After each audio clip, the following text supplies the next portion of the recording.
Well, hey there.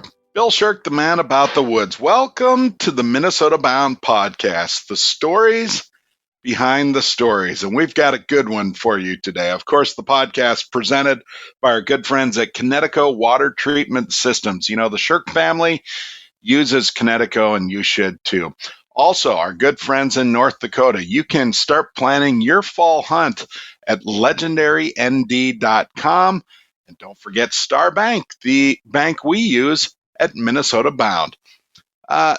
Today's podcast is all about fishing and kids. And for me, that is a huge topic. Of course, I've got two young sons, Brady and Bennett, and all they want to do is be on the water, whether it's a trout stream, on the lake, or even we've got a old drift boat that we have been renovating as sort of a COVID project, and drifting the Mississippi for river smallies is a big deal for us. But youth fishing is also a big deal for my guest today, Matt Jensen, who business card reads Director of Marketing at Rapala USA. But Matt is also a good friend and a dad who spends a lot of time on the water. Matt, welcome to the show. Thanks for having me on, Bill. Really appreciate it. You are the guy right now who is changing hooks out when you're out on the water with the kids, and worms and wax worms, and clicking on DTs for the kids. How much of a juggling act is that?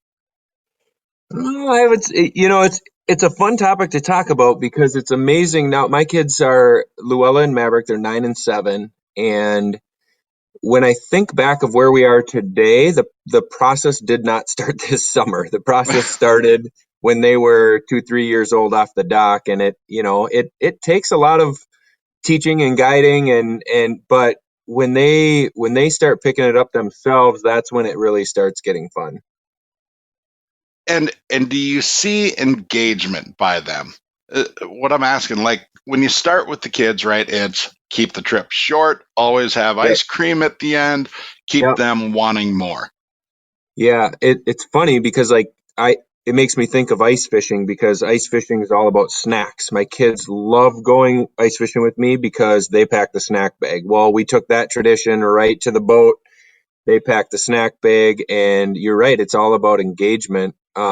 Even just to teaching them to cast, I found out it was super important that it was not about catching a fish when I was trying to teach them to cast. It was more about that visual aspect for them. So I tied on a topwater frog so that my 4-year-old could just cast it in the trees. He could cast it in the weeds. He could hit me in the head, and it was weedless, and it wouldn't hurt too bad. But over time, he was always seeing what he was throwing and seeing it on the water. And even if he lasted 10 minutes, he didn't realize it, but he kept getting better at casting. Right. It was funny. The Sherck boys were in the boat this weekend. The AAL League out on Minnetonka and Waconia and Independence here in the Twin Cities was wrapping up with the final day. And we're just sitting out in the boat getting ready. And the Sherck boys started talking about an ice fishing trip from, 5 years ago. Yeah. When Bennett at the time was like 4 years old and, stepped into the ice hole, his boots filled up with water. So we have this picture of him holding a crappie, standing in an ice house, and he's got no shoes or socks on, right? Yep. And that's a great memory for them that they remember years later. Yeah. We're impressing on kids the fun of this. It is, and it's about, like, when we go out, it's not just about hey, let's go out and we have to catch 5 or 10, right? It's about having fun every single time. And there's times where when I took Maverick on the river, which you were mentioning, drifting for smallies, where we do the same thing. We like to switch up, and you know what? Going out in a nicer boat fishing, it's funny how these kids, you take an old 30-year-old John boat and go to new water on the St. Croix River. Yep. And it was almost, I felt like my son was having 10 times more fun because we stopped on an island.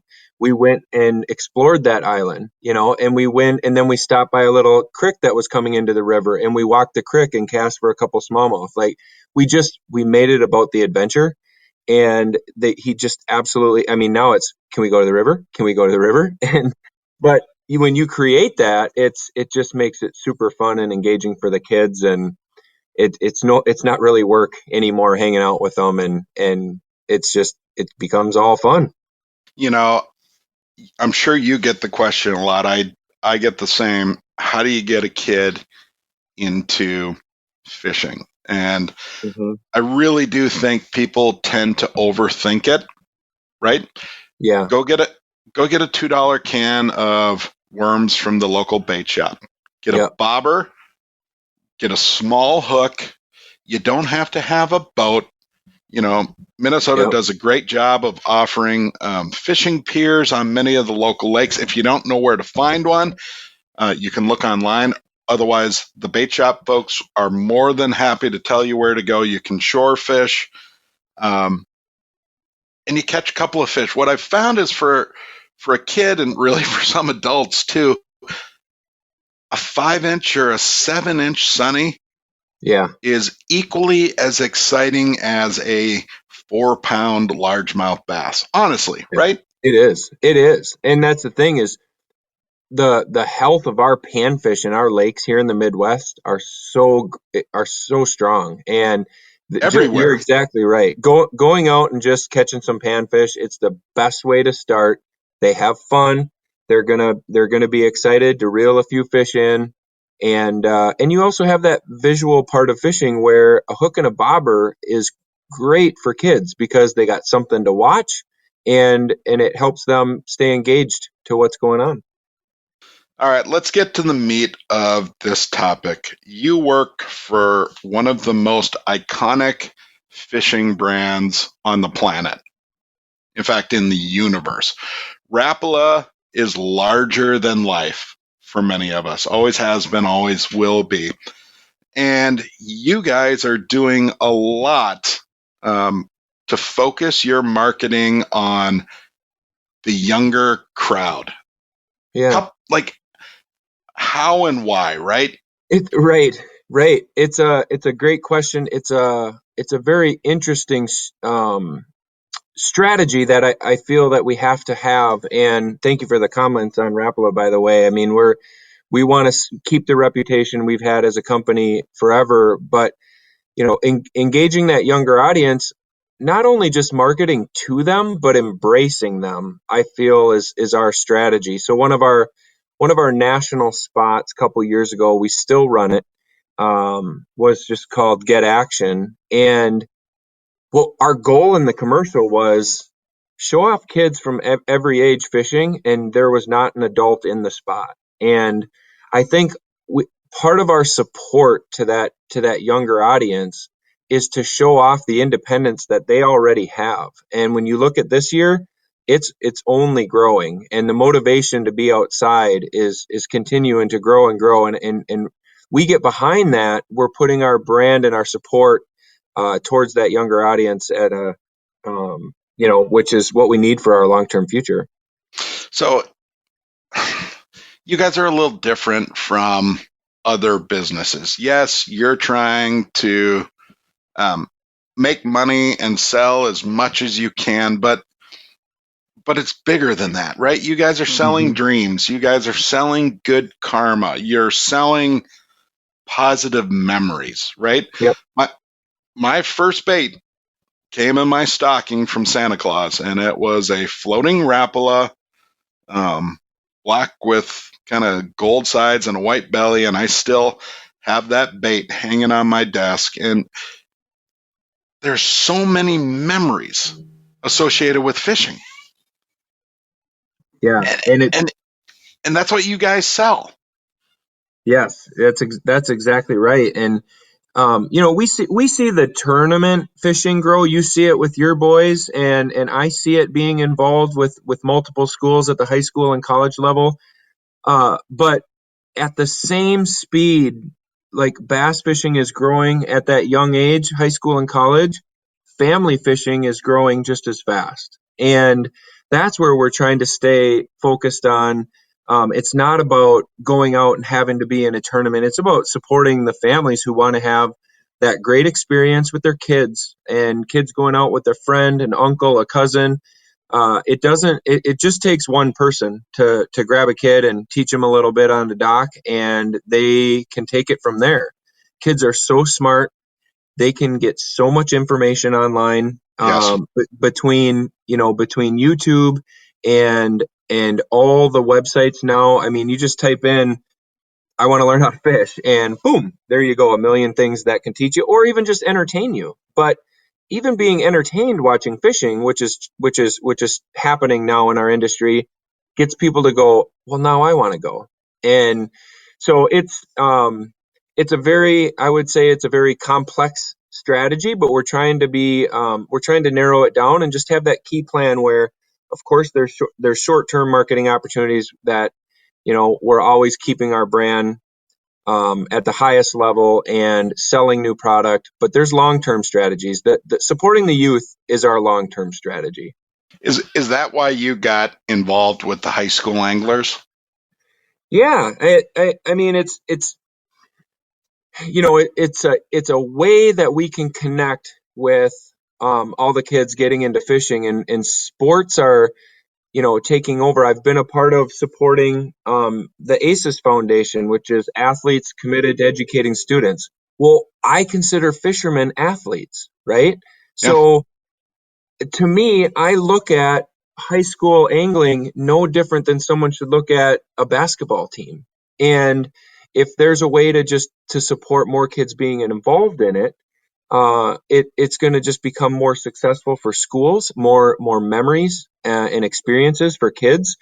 And fishing's kind of like golf. If kids get interested in it early, they can do it for a lifetime, right? And it's something that's just so awesome to see that the growth of the sport is. It's hard to put a number on this year, like you said with COVID. We don't really know where the growth is right now. It's just everybody's trying to support the new wave of Well, people in the outdoor industry. it seems like it's everywhere, right? Hmm. Like the growth is out of control. You go to the bait shop, they've got nothing left. They've Right. sold everything, you know. Yep. I'm a I Lund know. boat guy, and Lund can't make boats fast enough. It is Right. crazy what is happening. It's wonderful. People are back on the water. Yesterday, we went to Lake Minnetonka after a little delay in the morning. The Sherck boys and I got out there at 6 o'clock, and there were 3 spots left at the boat launch. Like, Yeah. people are getting outside. Yeah. Yeah. It's exactly happening. And as we get towards the end of the summer here, where the conversations now at Rapala are like, how many of these anglers are we going to see on the ice this year? Which is going to be super cool to see. It can Yes. become a year-round sport, and um, so these new anglers getting involved are going to have opportunity to be outdoors in Minnesota all year long. All right, I want to talk about the youth tournaments here in just a second, but first we need to take a couple of seconds to thank our key sponsors. I'd like to thank North Dakota, where you can bag your limit this fall. Hunting season is coming, believe me. The roosters in North Dakota are calling. This year's ringneck pheasant crowing count is up 15%. That is good news. Things were so wet last year. The state also offers some of North America's very best waterfowl hunting with an estimated 4 million breeding ducks. That number is also up from last year. You add to that North Dakota has more than 700,000 acres of private land open to public walk-in hunting, and you have an outdoor oasis. Be sure to bag your limit this fall in North Dakota, where the people are friendly and the hunting is better than good. Visit legendarynd.com to plan your trip. I also want to talk a little bit about Connecticut home water treatment systems. my family lives in the country, and we treat our water with a Connecticut softening system.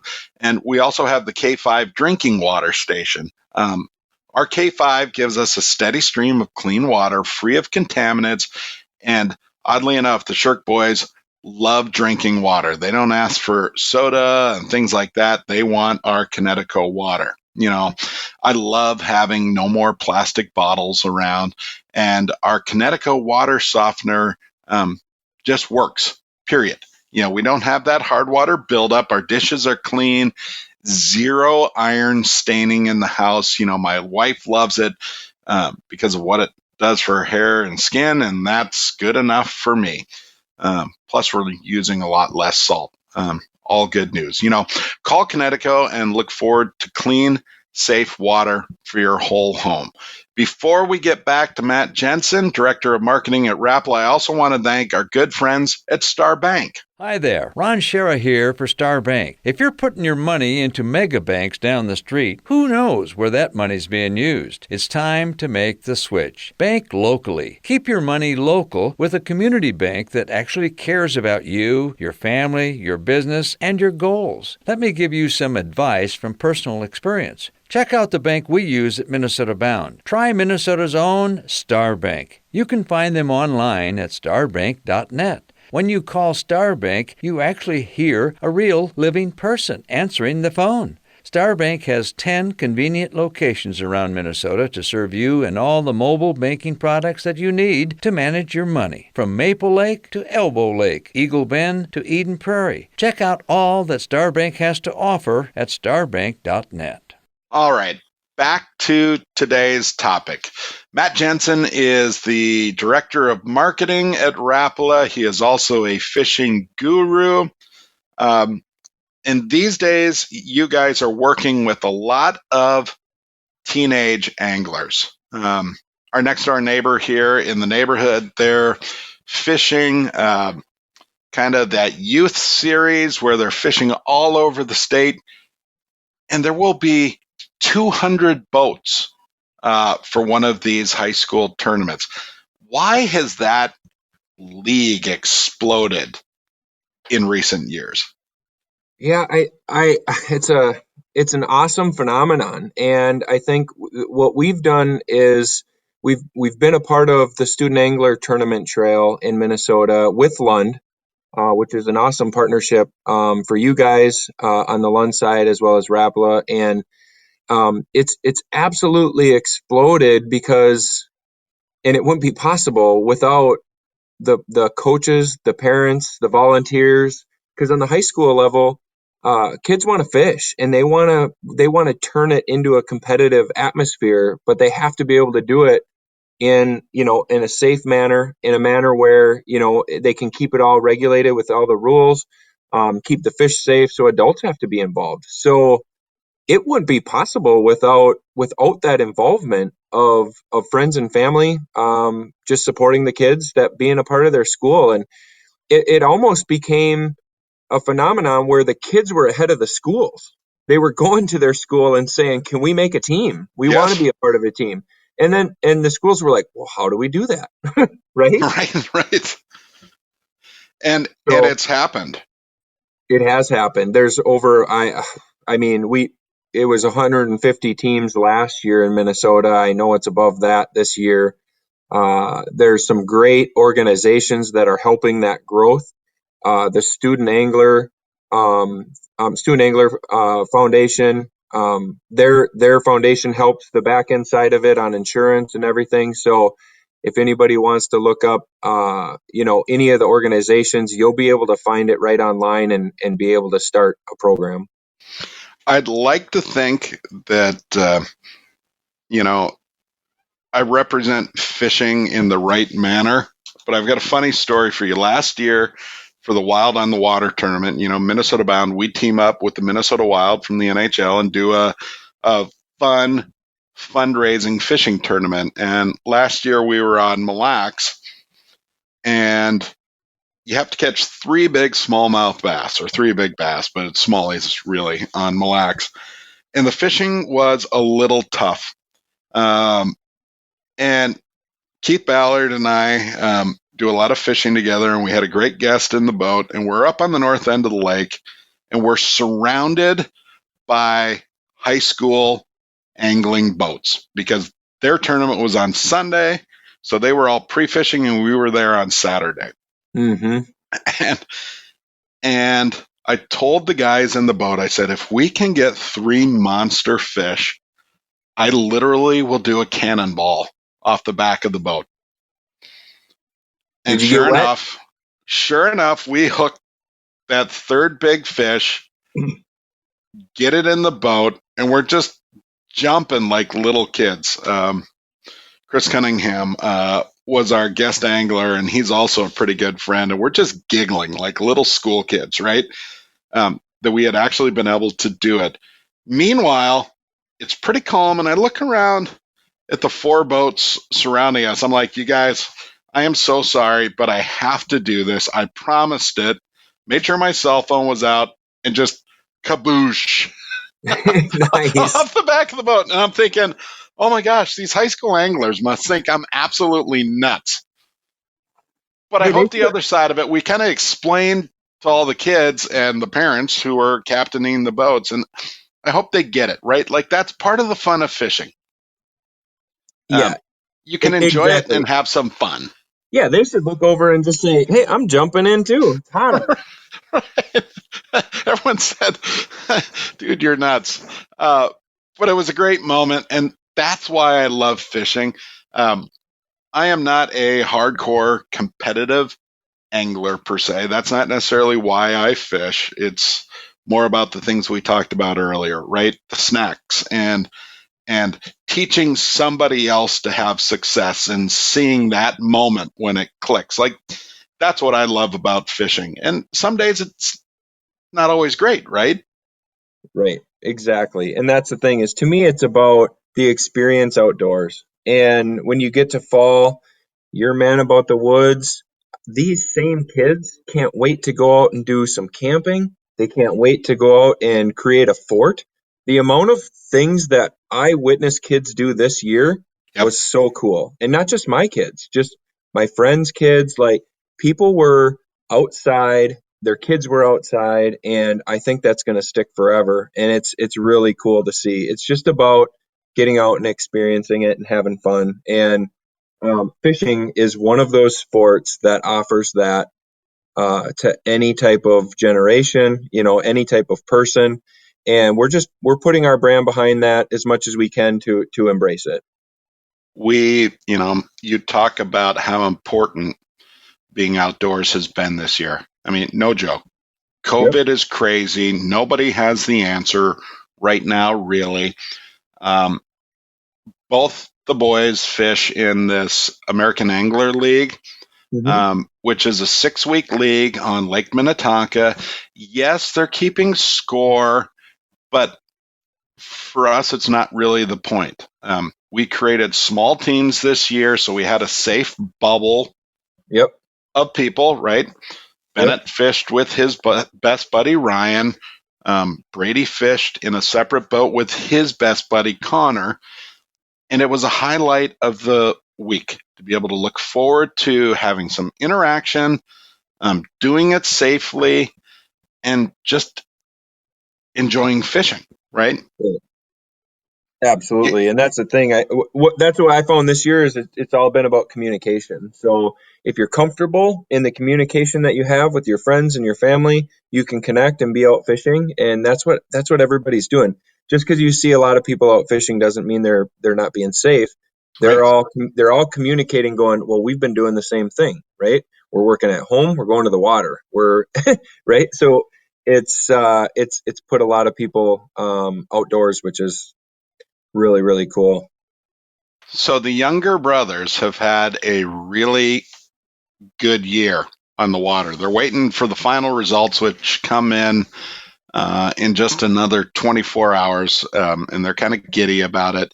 And everyone kept asking us. Even last night, I was at the hockey arena for a practice, and a mom said, what's the secret? What are you guys doing to have such success? Because the boys caught a lot of big bass and they caught a lot of big pike this year on Minnetonka. And there is no secret. The boys love drop shotting, Mm-hmm. and it is such a great technique. One of your brands, VMC, they make this spin shot hook, right? It's a drop Mm-hmm. shot hook that's got a little swivel in it so the hook can rotate around the line. And the boys have learned to be patient, to put their bait where it needs to be with the drop shot rig, and it just works. That is Yeah. all we did this summer on the deep weed lines, and they just had such great success. So there you go. I've just given away one of our secrets. That's the key is fish are pressured. So figuring out to slow down, do and go to some more finesse style of fishing can be really effective. We found that too. We're on a 560 acre lake up here in Wisconsin, and I'm out with Maverick the other day, and I'm like, Mav, there's a 12 boat tournament on this lake today, which is like if you put a 100 boat tournament on Tonka, right? Yep. And and and I just said, buddy, I think we just need to go to a jig worm.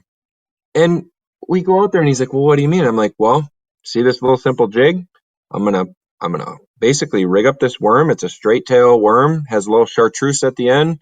I'm like, you just let it sink to the bottom, lift up, pause, lift up, pause. And he listened really well. All of a sudden he catches three on one point and he's like, Dad, this is my new favorite bait. Yep. I'm Exactly. like, right. And I was like, but I was happy because going out and throwing a crankbait that day was not working because there's just every spot had already been fished for 5 hours. And, but that's the thing, fish get pressured. You just got to adjust and figure out how to find them in a different way. And again, it goes back to what you said earlier. The kids really retain a lot of information. You may not think they're listening because they're playing with the bag of Twizzlers or the box of bobbers, but they are. They're taking in that information. I would argue that he'll be using a jig worm for the rest of his life. Yeah, I know. And it makes me happy because it's funny because it's easy to get caught up in one style of fishing, and that happens to me. We love topwater fishing, so we'll Right. wait till evening and go out. Right. But then Right. all of a sudden, I love fishing crankbaits. You mentioned DTs earlier. It's so fun to go out and catch one on a crankbait. Yep. But there's just times of the year or certain conditions where choices are better if you can switch it up. So and once kids have success in one time on a style, they're going to remember exactly what to do with it and just keep learning with it. And so they retain it. It's really fun to see. It is fun to see, especially when they have some success. All right. Um, at the end of every episode of Minnesota Bound, we say introduce a kid to the great outdoors. You do it, I do it. So here's my offer. If anyone listening has a question or needs some help, how do I get started? Matt, I will say they can drop you a note at Rapala and you'll be happy to help. Otherwise, you can drop a note to me, certainly at Minnesota Bound. And yes, Yeah. normally we have an answer and we will help you get started. So we actually have this is a perfect segue for me to end with this is we started an email and the address is goyouth@rapalausa.com. That's goyouth@rapalausa.com. That email goes directly to me, but it's a way for us to answer questions. So if someone's looking for how do I get supported from Rapala for our high school team, that's where we give you information because we've got a program that can get filled out where we send everyone on the team decals and we offer them a program to be able to for parents to get a discount so that they can just kind of get into it a little easier Yep. for their kids. So that is our kind of our way of trying to keep communication out there. People use social media to connect with us too, and that works. But another way is that email address and shoot us a note, and we're happy to answer questions and help. Well, be sure you keep Luella and Maverick on the water.